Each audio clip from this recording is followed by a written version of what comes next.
Good morning, backcountry marksman. Backcountry marksman Rodger here. Hey, I'm getting ready to do a little reloading this winter.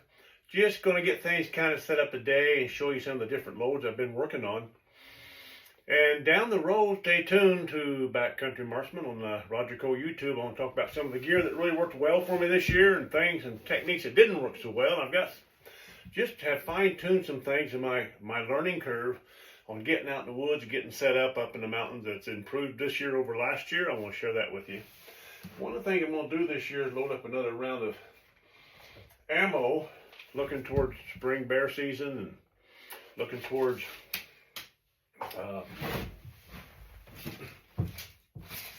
deer and elk next fall, and predators. Getting ready to load up some 140 grain. These are Federal Fusions. Old school, but still pretty new technology. In fact, the way they fuse them together, and they got a real nice drag component on them. Out to 400 or 500 yards, they'll be fantastic. What I'm looking for is a good, consistent mushroom and punch through on my game. And I've taken a deer with 150 grain CX Hornadies. Done a really humane job. I don't really like to shoot anything. I like to shoot steel more than anything, but it done a humane job when putting some meat in the freezer. Didn't get any blood trail. The deer didn't go very far, so it's not an issue, but it could be. And I took a deer this year with 120 grain Barnes all copper. And I really like the all copper. They're very accurate, but this shot was almost too close to give a good evaluation, but I didn't get a punch through, but I did get a good blood trail. There again, didn't go about 20 yards, you know, so, but I'm looking to improve that a little bit, and I found with my old school point soft points in my 223, I'm getting some real good varmint. So some of the old schools worth looking at again. You know, if you're in California, you gotta go all copper. These two are pretty good. I prefer the Barnes over the Hornady. But I'm gonna try these Federals and just see where I go with them. And I may load some for the 223 down the road. So a little bit on case preparation. These have been fired a few times. What I got to do probably starting after the next firing or two is start to trim them back. So I got to get a little trimming tool. Got the trimming tool, but get the right insert that allows it to be just right for 7mm 8. I've already cleaned out just a little bit here. They've been cleaned out like this really good. I do this sitting maybe watching a movie with my wife at night or something.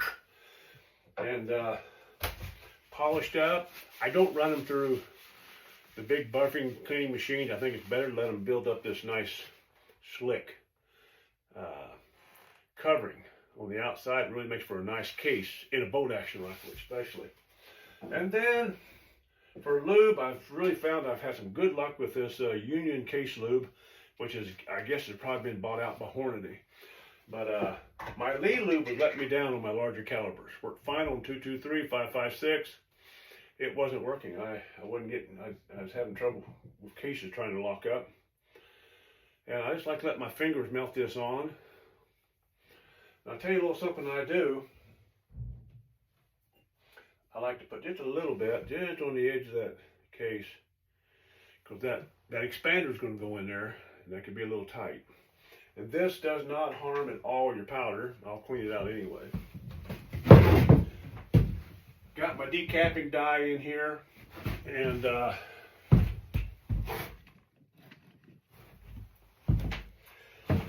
got a set screw on it where it's running. It could run a little lower maybe, but full sizing re-die basically. You see I pulled the old primer out. That was nice and smooth. All right, this case now, next thing I'll do is I'll take a little deburring tool. Now let me tell you another thing. You can get all hypered up about getting your primer pocket all just the same size. Don't worry about that. Just clean the burrs out in there, make sure things are smooth. And I'll tell you a secret, once you get your powder, the bullet combo nice and close, you really fine tune it with your seating length. And that's where you'll begin to get your accuracy down to that 1/4 inch I require for all my hunting rifles and loads, okay? So I'm gonna go ahead and begin to load up some of these.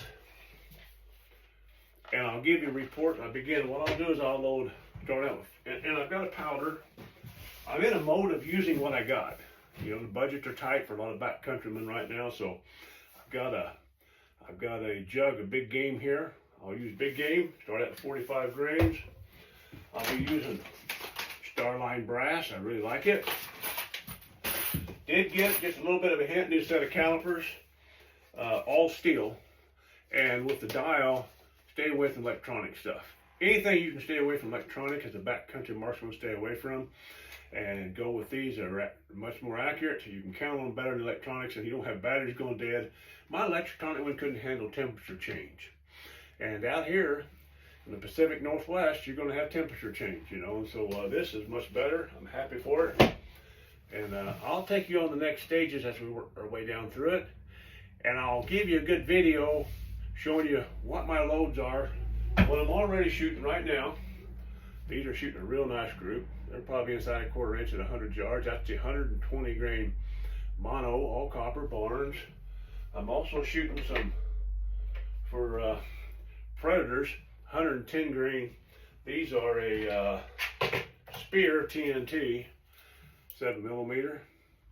Can't say much about them. All I shot with have been target and steel. A couple ground squirrels, maybe.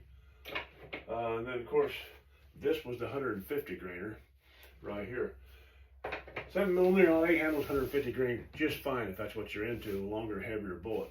I'm going to try to find that medium ground because I want a punch, a mushroom, spent energy, but I want to pack on out the other side for good tracking. I want a humane kill. I waste no game. And don't shoot anything unless I just need to for harvest or protect my wildlife or protect the baby deer and the elk that's going to be born this next spring. Hey, blessings on you. We'll catch you next time. Backcountry Marksman, Rodger.